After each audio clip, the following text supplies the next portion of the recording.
Hi everyone. So that's the last part of the entire event, not least because we have two great guests. Here during this session, we would like our guests to share with you their experience with Marie Curie Fellowship. So you know Marie Curie Fellowship. Some of us were the recipients of the fellowship. Some of us are recipients of the fellowship. So this is cool fellowship. And there is the entire program of supporting young researchers by Marie Curie. So we have two guests from Paris Brain Institute, again, thanks to SAME-NeuroID, Ania Chrzanowska, Ignacy Czajewski. I just want to share one anecdote with you. Something like 10 years ago, Ania was actually co-organizing Neuronus conference in Krakow. And that's where she saw a speaker that inspired her. She contacted the lab. Turned out that she couldn't go to this lab, but she went to the lab next door for the next 7 years where she did her PhD, right? That's the networking. That's why you're going to these events like we have to get inspired and to get the idea in your brain and to follow this. So I hope these guys will share with you their professional experience, and please welcome Ania and Ignacy. And I will disappear, but please keep it not formal. I mean, it's really the discussion, right?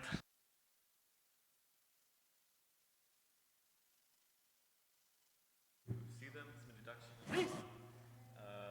The MSCA fellowship, but also there is something wrong with your mic. It's off. Okay. But also, if you just have some questions, we're happy to answer those as well. I think we can start with the presentation. Maybe that's a good idea, right? Yeah, and then people can just interrupt us. And Yeah, exactly.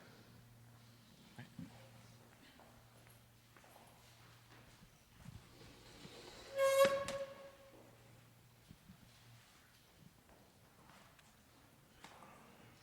Okay, so just some of the sort of dry facts about what the fellowship is. It's basically funding for 2 years for postdoctoral researchers. That can be longer if you're applying for the global fellowships. But to be honest, we didn't apply for those, so we have a little bit less information on that. It's quite a nice fellowship to get because it provides a generous salary. And also, unlike a lot of other postdoctoral fellowships, you get some consumable money as well. And that can go towards your experiments, towards conferences, towards training. And in fact, it's something to keep in mind that this is a fellowship really mostly focused on training, so not just the science. And that's something you should keep in your mind throughout the application. And another thing is, if you don't get the grant the first time round, it can still be useful to go through that whole process because the funding body gives out the seals of excellence, which at least in France can be quite useful for getting national funding later. And that's all proposals over 85% receive that. yes, but often like institutions are willing to hire people that already have, maybe they don't have their own funding from the fellowship, but already like the seal of excellence can kind of push you on the list of candidates. So that's also generally useful. And I'm not sure about it, but I think also then you have access to other resources from the European Union that are generally available to all the grantees. And I think the main tip that we have actually from this whole session is just read the guidelines and follow them exactly. Everything's spelled out. It's a really long document, but it's linked over there. It's on the European, I think, tenders profile. Yeah.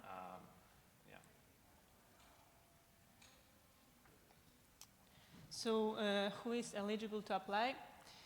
Generally, everyone who defended their PhD not more than 8 years ago, and then you also have some extensions, for example, for different career breaks and so on.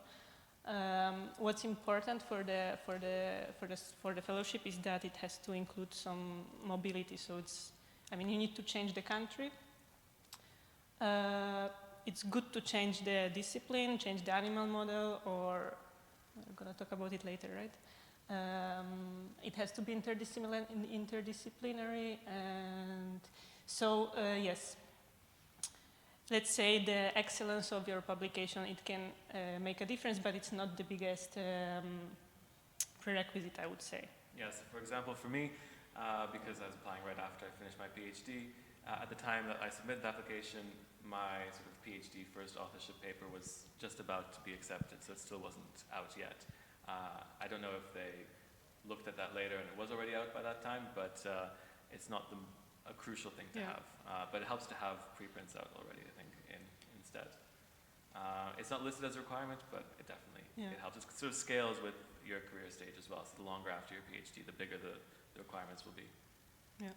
The other thing about the mobility is they're quite strict about it's 12 months that you can be in the host country. Yes, and it's actually allowed. It's like, I think, one of the longest period that they allow for being already in the host lab. And also, so there is this last point that we want to mention here, that if you don't feel like you can make it, then it's better not to do it and wait for the next round if you are still eligible. And this was exactly my case, because I was wondering still while finishing my PhD if I should already apply, because I thought it's going to be better and so on. But then I realized that at the level of the project you might be okay, because it's only like 2 pages, you know what you want to do and you are fine with that. But the rest of the application is really, really, really demanding. So if you don't have enough time, I would really recommend rather waiting if you can do it next round. Yeah, because otherwise you cannot reapply. Yeah, so basically for this year's round, you probably want to be thinking quite seriously already about it. Yeah. To start the application. The deadline is the 10th of September, and the call opens, I believe, early May. So there's still not up-to-date guidelines, but those probably won't change very much from one year to the next. Looking at last year's is a good idea. And also, you probably want to already be working, or at least in very close communication with the host lab that you want to be doing your project in. I think it's very difficult to start a project completely on your own and then fit a host lab to that. You need to use microphone. Okay. So, and also there's a lot of information that Anya mentioned that you need to fill in, sort of administrative and details around training and the environment that you'll be in that are very difficult to fill in on your own without a close contact with the host institute.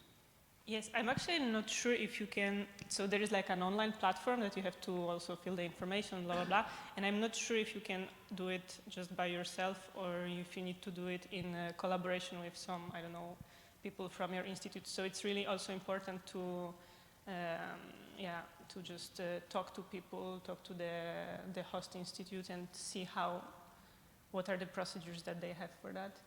And they also often help with this administrative part, so they can do a lot of work for you. And what else?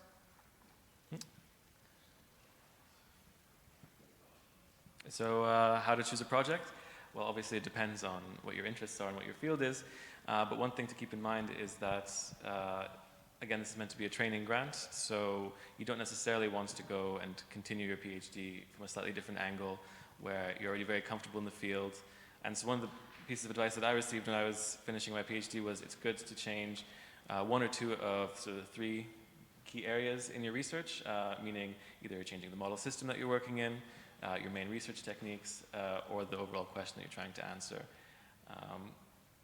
However, I would say that, so it depends, because for example, if your goal is to become an independent PI, then okay, then it's better that you kind of complement somehow. But if you have worked for the whole time on a specific topic and now your goal is to switch to industry, that's also possible. So then you just kind of, you complement your application that with, like by gaining totally different set of skills. So that's also an option which I think many of us are not really thinking about. Yeah, I don't think either of us were really putting down industry as part of our application. So yes, but I mean, you can do an industry postdoc if you are rather thinking about this type of career. And I think no one really thinks of Marie Curie fellowship that this could also help you to reach that step. Yeah, I think you can even do secondments in industry as well. Yes, exactly. And then if you also plan for some secondments, then usually you get extensions for like around 6 months. But like we didn't include it, so I'm not entirely sure about the exact timing, exact flexibility they give. Yeah, so just as an example here, for me, I switched from working with Drosophila to cell culture models, but still staying in glycosylation in neurodevelopment. So that kind of gives an idea of what kind of changes you can do.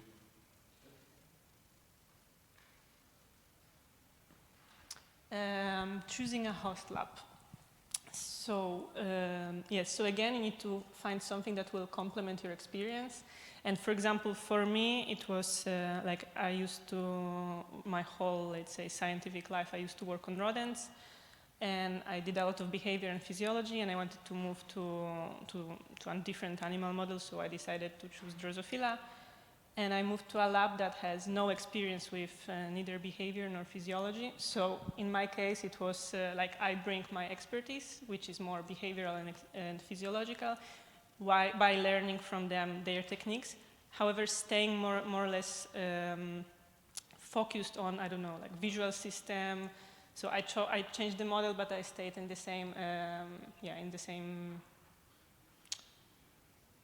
system, neural system. What else? Yeah, I mean, just to give my example as well. So I joined a lab that's much more of a genetics lab, where they found mutations affecting glycosylation pathways, which is my background. And so that's how we complemented each other's experience. The other thing to mention about choosing a host lab is that quite a big part of the application is them looking at your supervisor and their capacity to supervise you in this. But you can sort of mitigate this in some ways by either mentioning close collaborators at the host institute or even outside. So for example, for me, my PI for this project just started her lab 2 years ago, and so hasn't supervised any postdocs in the past, but has a lot of collaborators who are more experienced, and so I just named them. In my case, for example, I was joining a lab that was super established, but they had, again, no experience in what I wanted to do, so I also needed to provide some backup plans, like to whom I can talk to in order to get necessary training or feedback, and this really has to be like concretely planned. You cannot just like say, oh, I will talk to the people from the core facility. I mean, yes, of course, also, but it's better to have specific scientists that you already have in mind, someone who can be your collaborator, and so on. Okay. It's somewhat related to choosing the host lab, but it's something to keep in mind as well as how good the host institute is with managing such things. So first of all, do they have experience already managing MSCA grants? That's useful. And in some cases, they might even have a better success rate than otherwise. Yeah. So I believe the ICM, for example, there was about a 20% success rate, which is fairly good, I think, for a grant like this. And that's probably partially down to the fact they have a very helpful grant office.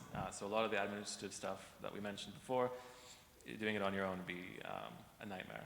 Yeah, I mean, it's going to be anyway a nightmare, so. Yes, again, the secondments.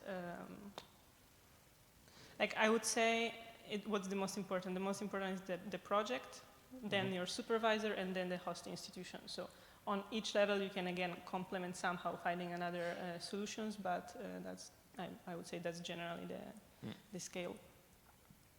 Yeah.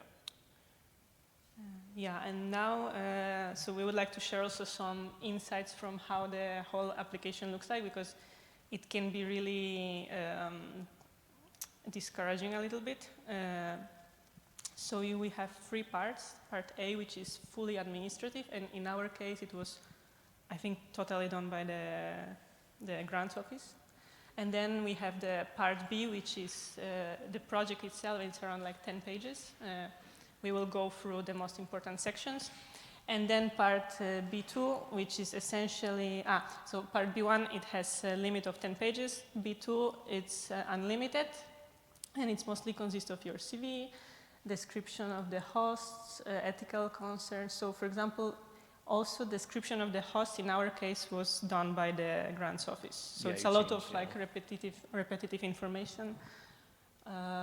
Like for example, what kind of grants your supervisor got, what's their experience with European Union funding, these kind of things that you might even not have access to if you don't reach out to the host institution before. Yes. Does anyone have any questions before we get into the details of the sections of the application?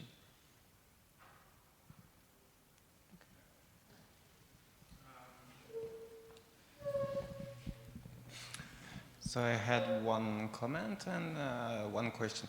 One comment also, what I saw on the net, one of the recommendations is to choose carefully the keywords you are putting to your application.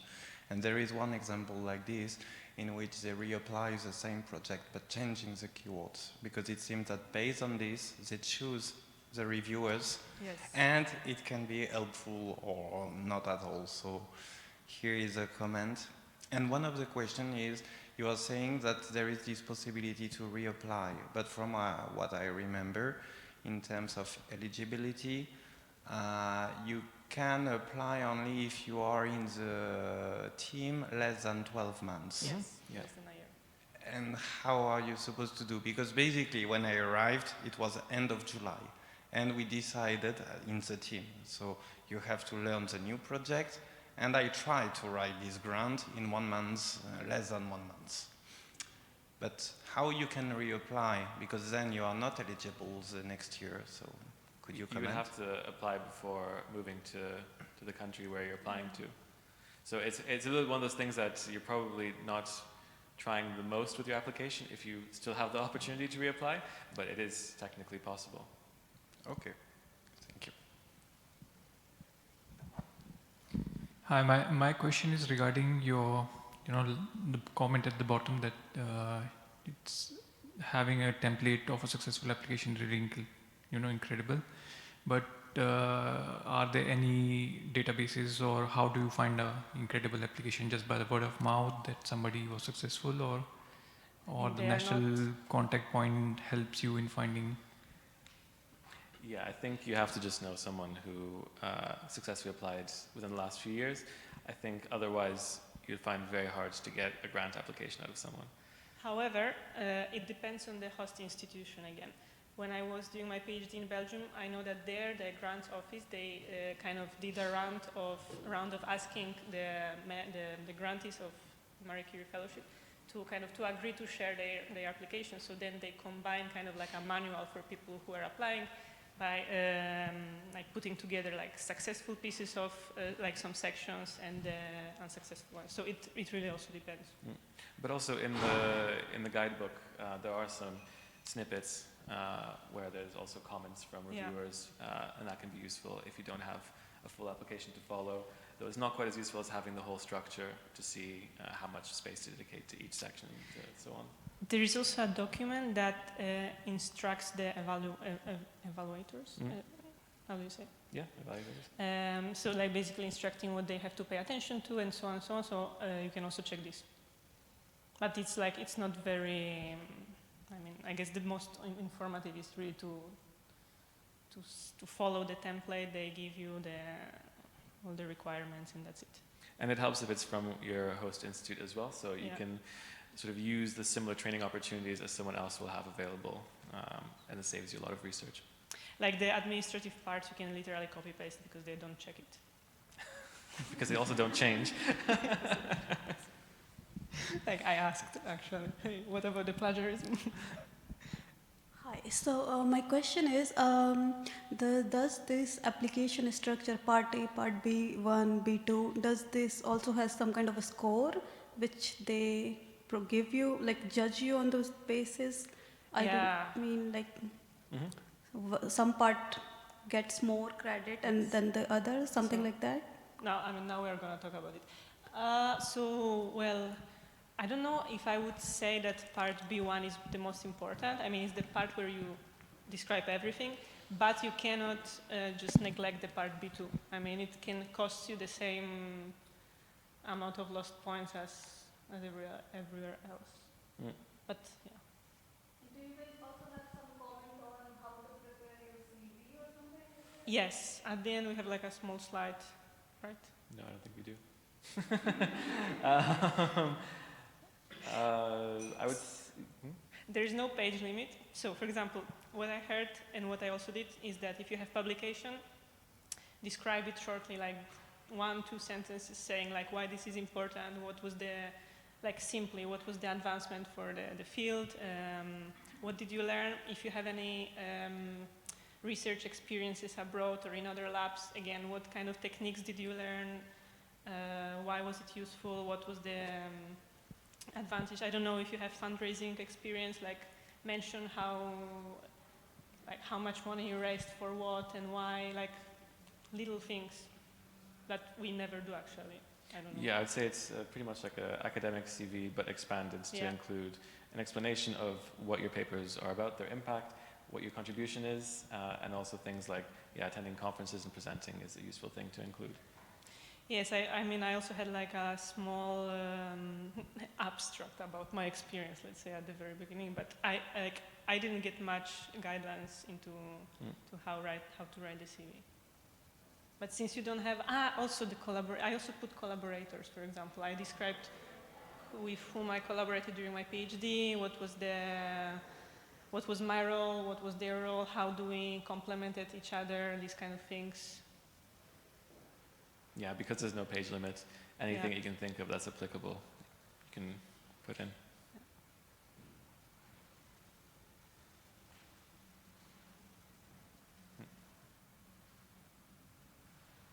Okay.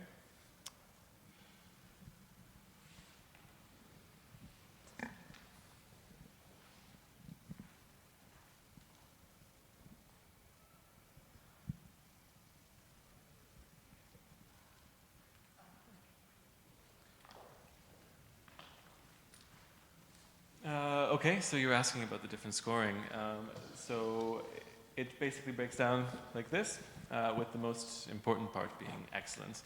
And that's not just excellence of your project, but also supervision, training, basically all the sections or all the parts to your fellowship.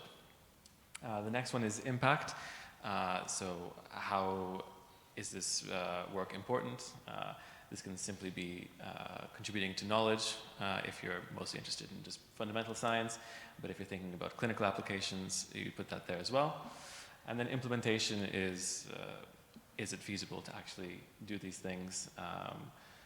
How will you perform the research sort of on a much more scheduled way, and how will you achieve those impacts? Yeah, and I would also say that they really have a lot of applications, so you really need to be crystal clear and easy to read, and it's useful to have it read by someone who is not directly from the host lab, from your field or something like this. I mean, if they don't get the point quickly, it's like with these business talks, these pitches we were talking about before. It's a little bit similar. Yeah, and it's interesting actually with the EU vocabulary. I noticed some people were using similar terms like work packages and there's deliverables and milestones. You just really want to use all those terms. Yeah, so we are gonna go through all these sections because, like, I personally think it's quite useful to know exactly what they expect you to write there. And if you follow these guidelines, I think people have like pretty much good chances to actually get the fellowship. So we will first focus on the excellence because it's the most important one, but essentially it's about, as we already mentioned, the excellence of the research project, the supervision, training, and the transfer of knowledge. So yes, be as detailed as possible, and sometimes we discard really simple things like, I don't know, weekly lab meetings or seminars in the institutes, but like it all counts. So like even if you think, oh my God, I don't have like many options to present my research or to talk to people, I think that's not true, because either you can create those options or they already exist, but they are maybe not that fancy as we think. Yeah. So that's really the boring part now. The exact structure of the application. Go ahead. Yeah, so I mean, you start with basically what would be a typical grant proposal, I guess, from the perspective of the science that you're going to be doing. Yeah. And obviously you have to introduce it as if to someone who's not exactly in your field. Why is this an important project to do? And it really does help to have some preliminary data, I think. Also, what you might see if you start looking at the applications is a lot of mention of state of the art. I think that's probably quite a difficult term to define, but it's good to highlight just what recent things have happened in that field and how you're going beyond that. But I guess it's true for any application for a grant. Yes, I mean, and you have like 2 pages for that part, not more than 2 pages for description of the project, the state of the art, and your objectives. Yeah, and really you need to keep in your mind the fact that you have to be coherent. It has to be about training, being complementary, but also like again, closing the gap in the field, going beyond the state of the art but being feasible. Yes. Then we have the methodology section, and here again, strong stress on the interdisciplinary approaches, the gender aspect. Even if it's not relevant for your project, you have to write it. I'm not I'm not describing the gender aspect because it's not relevant for my project. It has to be written, otherwise you're gonna probably lose a point. Yeah, it's important to say and explain well, like that you are the first person to approach a certain problem in this specific way. Yeah, and here already, I think, if I remember correctly, you start structuring it in the form of work packages and tasks and all that. And it's a tip also for, if you don't know if something's been funded before, you can just check on the EU website. That's linked there to see how novel your project is. Yeah, the timeline, the necessary steps, you need to be super clear about it because this also shows how well thought is the whole structure of your project, how feasible it is. And you can be a little bit more ambitious, but if 80% of your project is like really well grounded in time and space and I don't know, then I mean, that's convincing, right? You might reach the 100%, but you might not, and it's still gonna be excellent. You need to rationalize everything. So every activity you plan in your project has to really have direct impact on your career or the advancement of your research question. Yeah, what will you learn really? Like what is gonna be again the advancement of your career? Challenges, consider competitors. So actually, for example, I totally didn't think about it, but I think for some people it might be important also to somehow address this. Also maybe as a potential, for example, risk mitigation, that someone might have the same idea or be working in parallel on the same question. Yeah, so to talk a little bit more about all those gender dimensions and open data practices, those are relatively formulaic. I guess you can adjust them to your project, of course, to some extent. But it's really important to include them and not just leave them for the end, because that's where it'll cost you the points that you need to have. I don't know if we mentioned specifically, but in general, I think you need at least 92% to be funded. So you really can't afford to lose points on things that are fairly straightforward to do. Yeah. And for example, here you have a table from the handbook that was linked at the beginning, and you can see that there's all these sort of mandatory things you need to include, such as data management plans. This is like a mandatory deliverable. But then I'd also say that anything that's recommended, you probably should also include as well. Yeah. Right. Open science practices. Yeah, so like if it's also super important to describe how you're gonna disseminate your results. For example, but we have it later also. Mm-hmm. Open practice. So I'm not Well, I think for this part though to say is that you are obliged to publish open access, but you should mention that anyway. It's also useful to, for the collaboration part, to really specify which teams are you going to collaborate with, why, give concrete names. If there is already a postdoc that you're in contact with, also give a name of that person to make it really sound concrete. Which teams from the host institute are important for, I don't know, feedback, discussions, this kind of stuff. This all really counts. Okay. Quality of the supervision, training, and two-way knowledge transfer. Yes. So you need to be crystal clear about why the supervisor you chose is really the best supervisor for your project. Why, if this person will be committed to your idea, but in the same time you need to also think about it, okay, but at a certain point I have to separate well from my supervisor. So in one way you want to kind of learn from the supervisor, but you also want to have enough space to eventually develop your own career plan. So I explicitly wrote it there that in this lab, blah, blah, blah, I have an option to learn it, but in the same time, in these 2 ways, I will have a possibility to differentiate from my supervisor. Describe all training activities and why they are relevant for your project. Again, you need to give timeline for everything, dates, dates like at least more or less when are you gonna do different trainings and why. And this can be, you can plan summer school, conferences, trainings available at the institute. You have to give the name, the title, I don't know, really concrete things.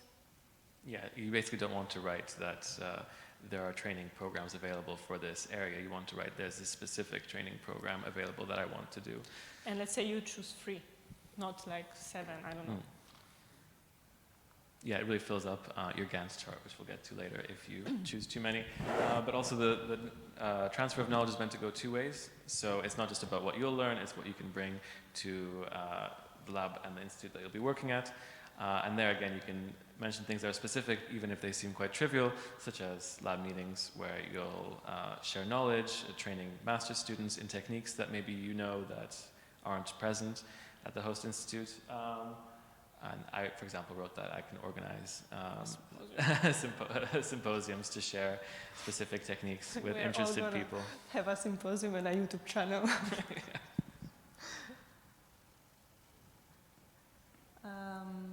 Your professional experience, competences, and skills. So even like here, it doesn't matter how much you change, how much you shift, or if you stay on the same track. You just need to motivate why your previous experience is perfect for conducting the project, and how you will expand this.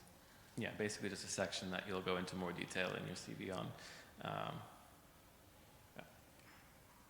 Yeah, and like this is all that we write in the last part.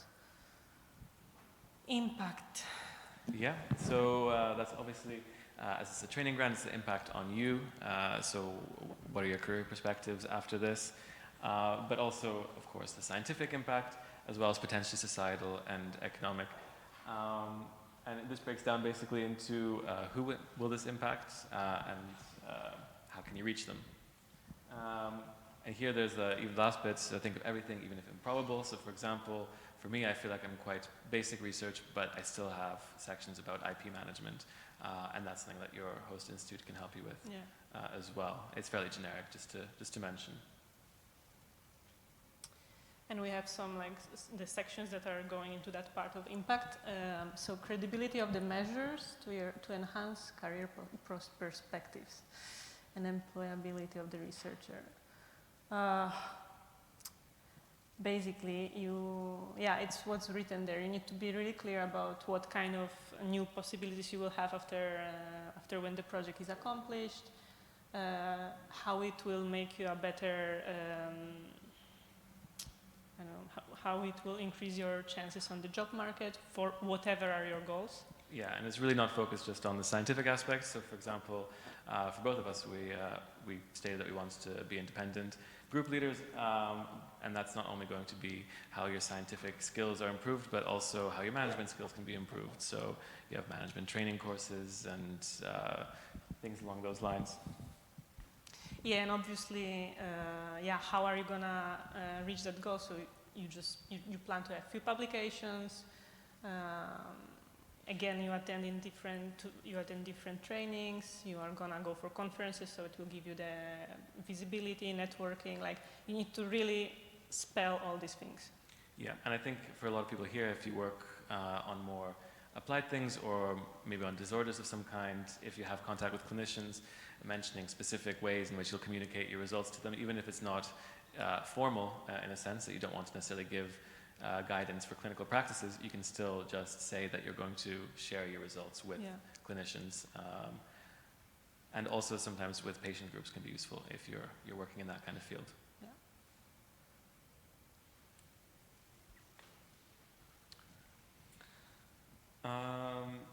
So this is sort of, you start to see some repetitions from previous sections. In fact, a lot of things you'll write will be repetition, just framed slightly differently. So here, for example, you can see that there's a lot of talk of like open access to not just publications, but also data. And here you can also list what are some expected results of your research. Usually it's going to be publications, but you can actually also include things like maybe updated clinical guidelines if that's something within the scope of your research. Patents, software, whatever.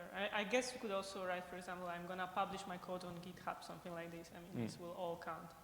Yeah, so I mean, that's also somewhere where you might end up being a little bit formulaic. So if you do anything omics, then it'll always be just, you have to submit your data to all these specific repositories. It's really just about ticking all the boxes that it's useful to have someone who did a similar application show you what they did. Outreach. You missed outreach and it's very important. For example, this, no. Yeah, so obviously you don't want to just target a scientific or clinical audience. You also want to share your science with the general public. And there are things like, I don't know if you have it in Poland as well, but Pint of Science. Oh yeah, I don't know. No? I see some confused faces. Okay. Yeah? Yeah, so things like that, basically.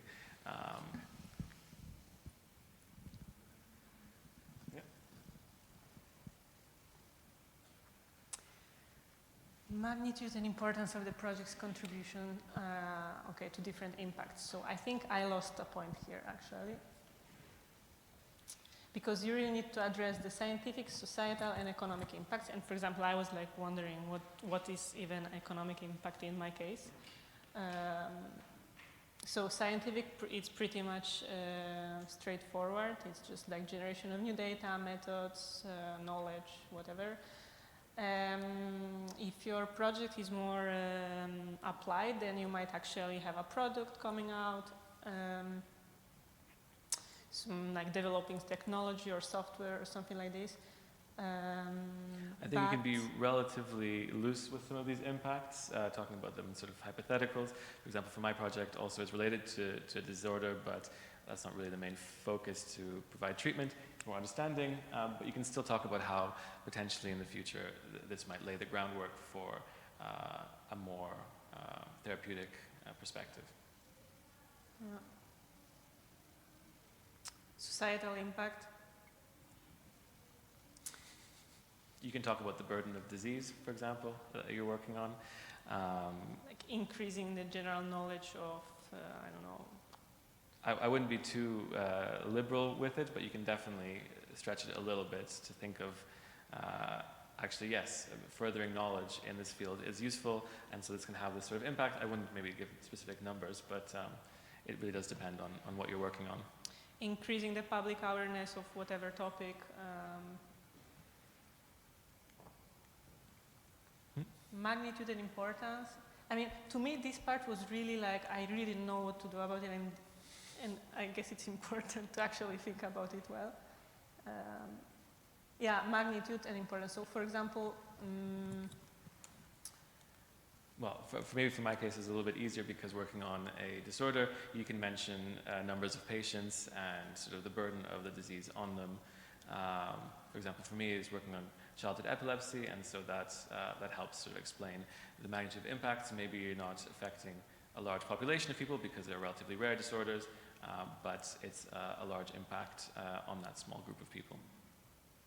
But for example, even if your project is loosely related to whatever disease, you can also write it, because like in my case, it was the only link I could have. Yeah. Yeah. So the final section of B1 is implementation, and there, to be honest, it's really repetition of the first parts, but structured differently. With some Gantt charts and timelines and all that. And basically, what you want to focus on a lot, I think, is the timeline, and that shows it's feasible, how you'll do things in what order, whether things are dependent on previous outcomes, so there may be some major milestones which, if you don't achieve, your whole project will fail. You really don't want to have those. And you can literally write it that your first milestone is like the lowest risk, so you're gonna like, and then let's say the risk is getting higher and higher as you move forward with your project. So then it makes it ambitious, but it also like gives you some I don't know how to say. Yeah, I think it's actually a really good opportunity to have a critical look at your project and wonder if it might fail at a very early stage. Yeah, exactly. And if there is something like that, then look for alternatives. I think I had some risky models, but I provided alternative models in their place. Backup plans, exactly. Yeah. And it's nice to have that as a table, I think. Yes. Since you have mentioned that don't be afraid to repeat from previous sections. So is it safe if we just concise the point and maybe just refer them back to a previous section? I mean, it depends what you mean by concise the point. If I remember I correctly, mean, maybe not put it in the same detail as it's been already described, but you know, yeah, you won't go into the same briefly amount of detail, but for me, for example, I had spelled out so the work packages again with the titles of the tasks. So you're really just repeating those same titles, and I think, in fact, not changing them is good because it provides a clear reference point. So like if your first aim is, or your first task is to generate a cell line, for example, then that's the title for your initial sections, and that can be the title in your in this section as well. I had a lot of repetitions between training and transfer of knowledge. Like sometimes I was like, okay, that's basically the same section, but I had space, so I left it. And we didn't get any specific guidelines on that, I think, from the grants office. They say if you have space, feel free to repeat the information, and if you have to cut, then cut. Yeah, that's where it helps having someone else's application to kind of get that feeling for it.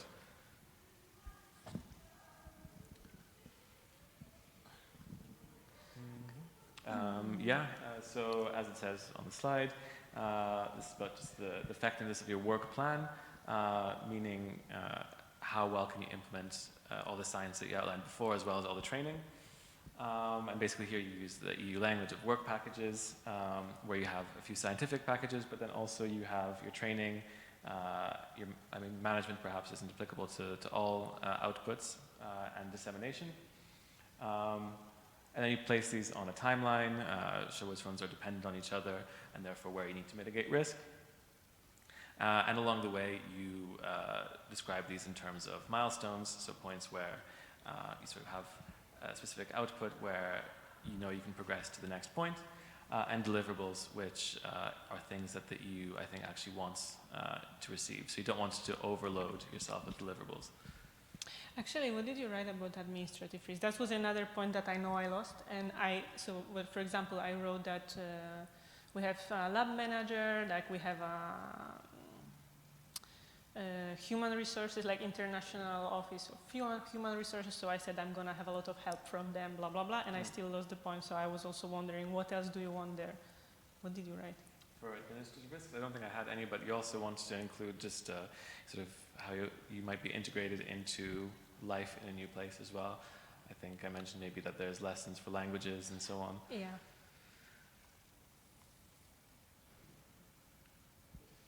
So that's actually my Gantt chart. But you can see it's quite a lot. But basically you just want to include everything that you had in your scientific work packages, the tasks and the milestones and all the deliverables you'll be doing, and then also the non-scientific work packages. You want to sort of spread out all the different aspects of that and clearly label where you'll be doing them. I think one thing that you want to be cautious of is having too much. I think I'm probably on the side of having quite a bit in my Gantt chart. I think I have more. Okay. Because it has to also be realistic. Like I had each summer school, each course I mentioned, I had it all there. Yeah, and also you do have to include things that are mandatory as well. So you have progress reports that you want to include as well as the mandatory deliverables. I can't remember the key for my Gantt chart anymore, but there are things like the data management plan that you have to submit at 6 months and all those mandatory things that really there's no point in losing points on. Yeah, and like preparation of this also takes time, so you need to count time for writing, preparing the Gantt chart in a way that is also visible. Yeah, I'd say my advice for this is not to do it like I did. I used Adobe Illustrator. You change it so many times, it really Overkill. not worth it. Capacity of the host institution, organization. Yeah, so you can describe basically all the, I don't know, core facilities that are available for in the institute, how we are going to integrate in the team, and this can be weekly lab meetings, I don't know, monthly meetings with your supervisor, which also includes your developing your career plan. If there are any postdoc associations in the institute, that's also a way to integrate in the environment. You can also write that already, let's say, before your arrival to the host lab, you are already in contact with your supervisor, you got a lot of inputs, this kind of thing. So that also shows that the supervisor is committed to your project, to you as a postdoc in their lab. Yeah, that if there is again, International Human Resources Office, Grant Office, that all counts. Yes, and why this institution is the best to conduct your research. So that's basically the question you kind of have to answer there. Okay, so section B2, luckily it takes a lot less work, I think, than B1. And here you have your CV as well as some sort of supplementary information to maybe list some specific details about your supervisor, for example, that you didn't have space to in the first section, B1. Yeah. So, for example, talking about how many students they supervised Yes. and all that. And this is somewhere where your host institution can help quite a bit, I think. I remember changing very few things, really, in some of the sections. And again, a lot of repetition. And it's also useful to start preparing in advance quite a bit if you have any ethics concerns. So if you're working with animals or if you're working with human cells or tissues, that can be tricky if you don't have that in place well in advance. Yeah. So I guess that's it, right? Yeah. I will summarize. Yeah, basically start early. I think Anya managed to write hers very quickly, but I took my time. I'm quite happy about that. And it's good to have a lot of communication and feedback from the host lab and host institute across all the different sections, both scientific and non, especially if they've successfully hosted MSCA fellows before, and you can see maybe examples of applications. I would also mention, because what kind of made it difficult for me was that I was not aware that there was someone else years ago that tried to apply with similar project, and I got a little bit scared that if I reapply, then I will get less points for innovations or something like that. In theory, they check projects only, I think, back to 2 years, and they have to be successful also, but in case, I prefer to rewrite everything. And yeah, don't forget the mandatory parts, because it's really a pointless way to lose points. Wait, what? Don't forget the mandatory aspects, like open science and gender dimensions. Yeah. It's relatively straightforward to think about in your work. So if you're doing work with animals balancing sex, if it's possible, if it's not something that works for your research, because let's say a condition only affects males, then that's not something that Then also avoid. on the online platform, there is a section when you can describe your model or something like this. For example, I had to justify why I think doing research on Drosophila actually makes sense and for what and so on. So there you also have some space to describe things. Yeah. Yeah, I think that's everything we had prepared. Yeah. So if you have any more questions, happy to answer. Last question. You know, because EMBO applications, they ask you if you have used any AI, and so you have to choose yes or no. And I don't know what is the implication of that. So is there anything similar with Marie Curie applications? Yeah, they do have an AI section. Luckily, neither of us needed to look at that too much, but you have to consider the implications of using AI. I think that's ethics in terms of not only, let's say, data management and privacy, but also the implications of using automated algorithms in some decision making if you're looking at, let's say, diagnostics, for example. But yeah, that's the thing you have to consider if you're going to use it. And do they also consider, because a lot of times we use it just for polishing our English. So does it make a difference? I don't think that's what they mean by that, to be honest. I think if you're just, correcting your writing, it's not quite the same. I think it's more like developing AI tools. Thank you.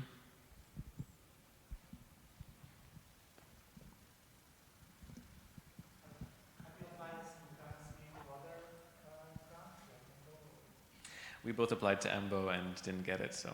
I failed twice. And I really hoped I will not have to write this one, actually. But then again, EMBO does have a slightly different focus. There, they really want mechanisms. For Marie Curie, it's quite different. So a lot of my work will be quite descriptive.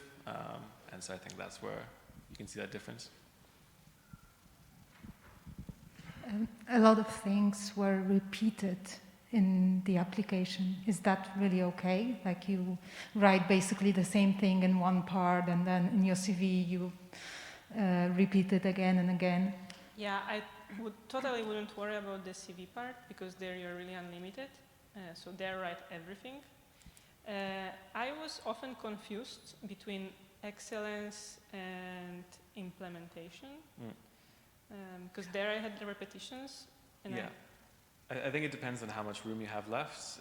You will repeat yourself almost inevitably, but you can place the emphasis differently based on what the sections ask for. So how is this project excellent from a perspective of how is it new compared to research that's been done versus how is this technique that I'm going to do, that you have to describe again or just mention again, actually feasible to do in the implementation side.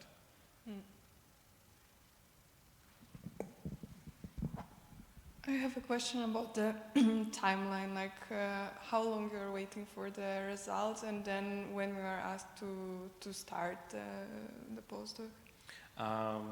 So application, it closes early September. I think for us it was 11th. Then we heard back in mid-February. Yes. Then there's the whole process of signing. And for me, I started as soon as possible. So I just started 1st of April.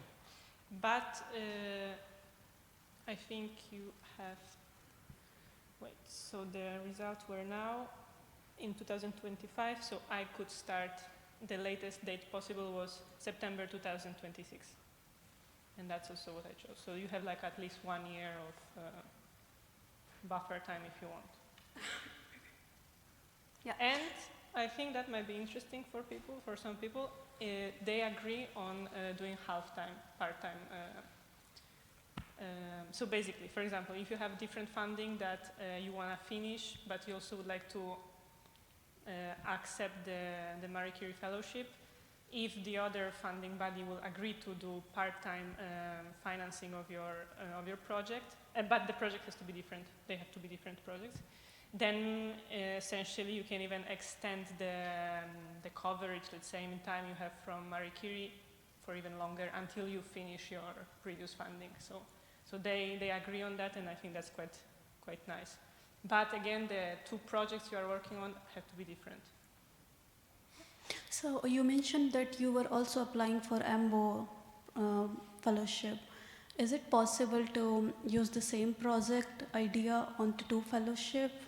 And like, how does it work? Like, if they both have the same deadline, can I use the same project for the both deadline, and whichever give me the result first, I can go for that? Or if I get selected for both of them, how does it work? That was a little bit my idea, to apply with the same project everywhere and then see what's going to happen. I think in EMBO you have to specify if you are applying for another fellowships. However, at a certain point, when I got the second rejection, I was like, maybe something is wrong with the project. So I also decided to shift a little bit. So then it's a... So the other part to that is the application itself looks quite different for EMBO really and different, for MSCA.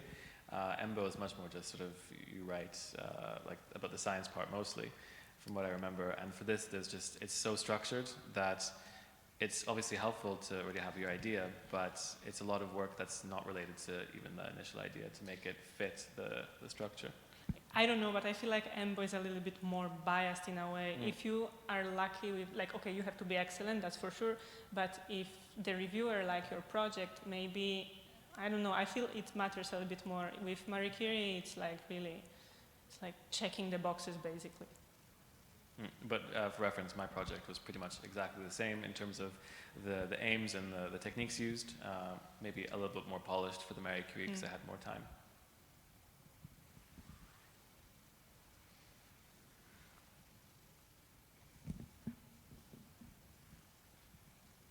Oh, the good thing is that you don't need the recommendation letters, anything. If you don't like your PhD supervisor. And there is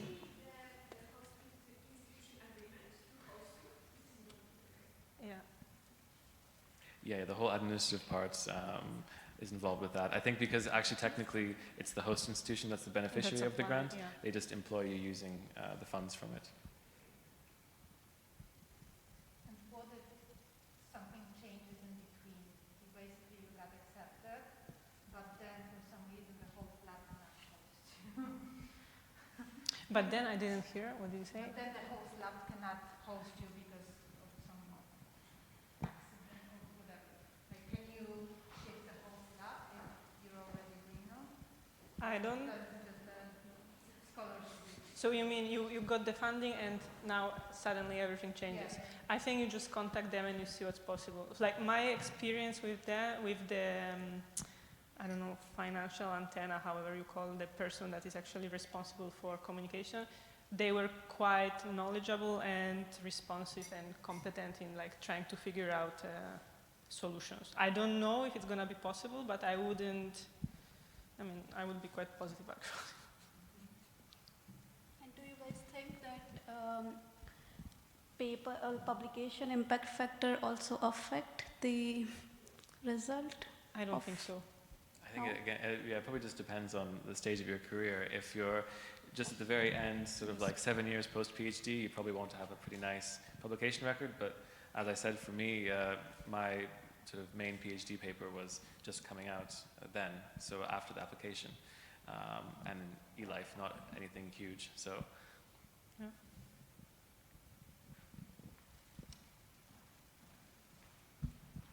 So I know it's more like how to get the grant, but once you get it, like how well you have to fit within all your plans and like keep the documentation and like, you know, your prospects of like, you know, where you deposit the data, whether it has to be the same database you specified in the application or like, do you know anything about that? Like the data management plan is obligatory? Yeah, some of the deliverables you have to.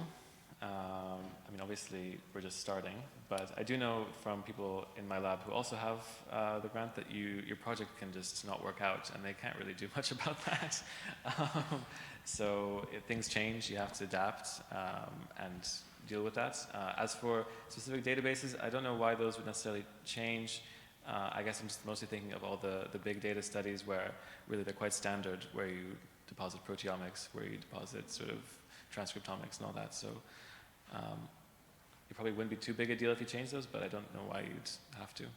But do you have some assigned room for the change? Like what you... But in terms of the project itself? No, in terms of what the analyst mentioned. I mean, it's Yeah, about right. database, but it might be different. Yeah. Like, you know, how you want to distribute your result, or you specify it, like. Is it like whatever you write, you need to do? I don't think so. I think it's sort of within reason you can get away with. Like, I mean, Yeah. for example, for the dissemination part, I mentioned that I'd try to publish in journals that reach both a broad and a specific audience that would be interested in my research. But obviously, I gave examples, and I can't necessarily say that I'll publish in those journals. So there is, like, for example, I didn't check what are the reports that we need to provide. Because there's also like for example, if you do animal experimentation, you don't always know what will be accepted at the end, right? Yes, actually that's what I wanted to mention. On the online platform, you need to also specify some statistics on how many animals you're going to use, why, blah, blah, these kind of things. But Sorry, just to mention. For the application process. Yeah, no. I don't know.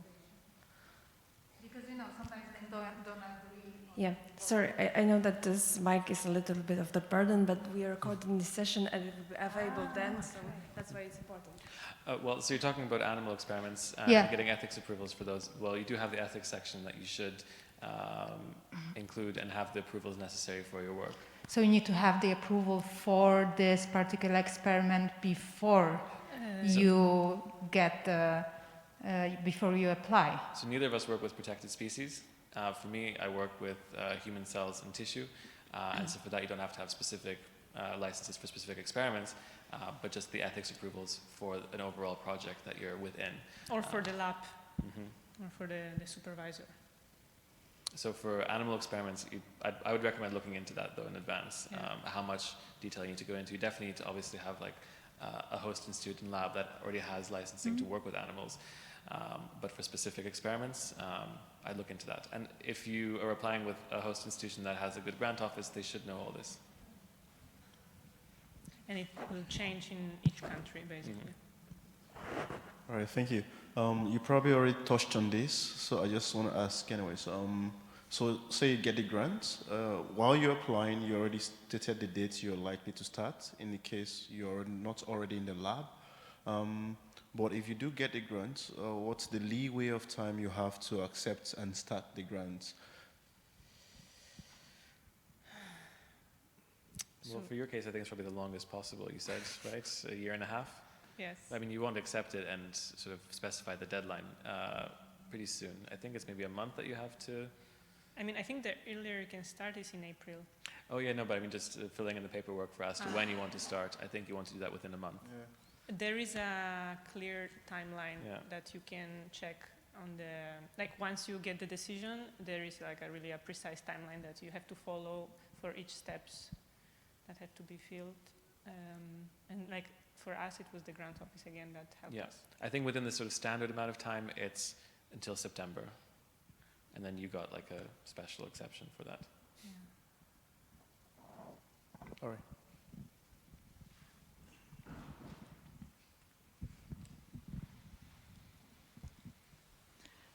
I have a different question. So how did you deal with your supervisors to conduct your own studies, which are similar or broaden part of the team research, and the supervisors agreed to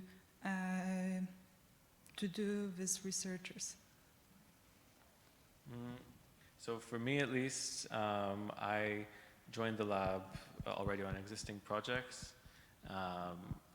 It was basically just something where, because my background's quite different from the lab that I'm in, they wanted to start modeling a disorder, which I have some experience with, and so I joined to do that, and there was a rough plan already outlined, and then I just sort of filled in the details in a way that worked for me and my goals.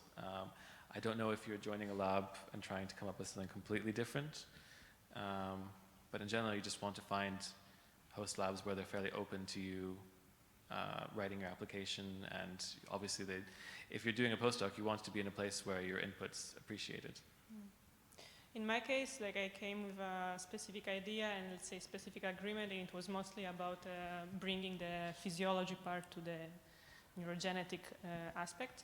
And that was then, like, we agreed on that, but I also, since the very beginning, I had a lot of flexibility. And then when I actually decided to change the project, I wrote it about something like totally different, and I just thought, look, I mean, there is this situation, I will try anyway, and it's more or less fitting the general scope of the lab. Let's see what's gonna happen, and it's another idea, let's say. So normally it shouldn't hurt, but it probably depends. Yeah, it probably depends also how expensive your research would be, because you do get 24,000 euros for consumables, which some of it will go towards conferences and so on. So you still do need to have financial support from where you're working. So of course you have to come to some agreement, but I think most labs would be probably quite happy to be flexible to have this fellowship in their lab. It's pretty good, I think.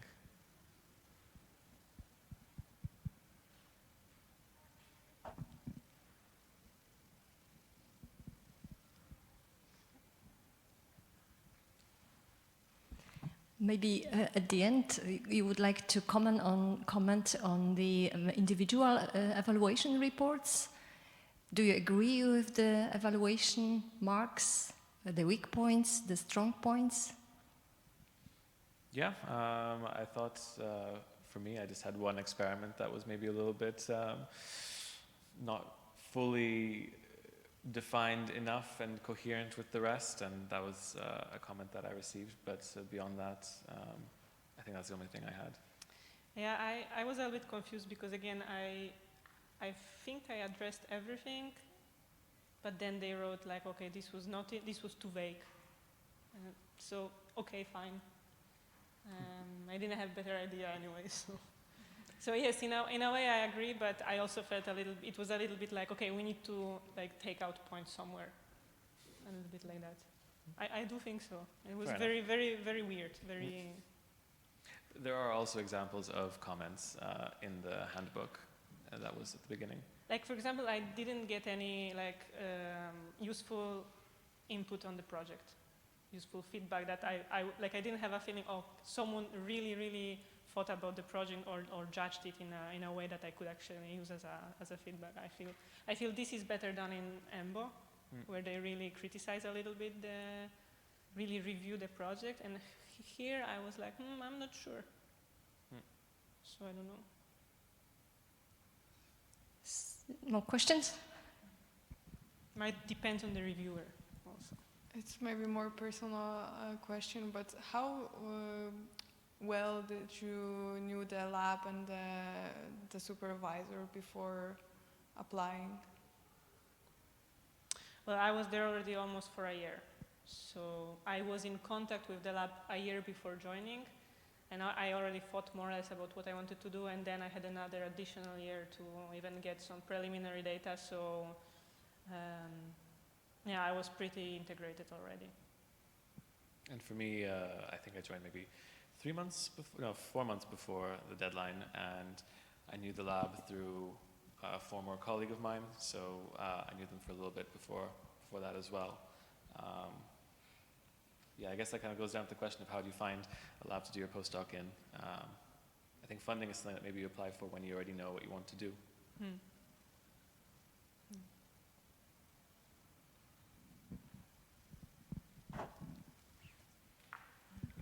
So if there are no more questions, on behalf of the organizers, I would like to thank you, Anna and Ignacy, for coming and sharing with us your experiences.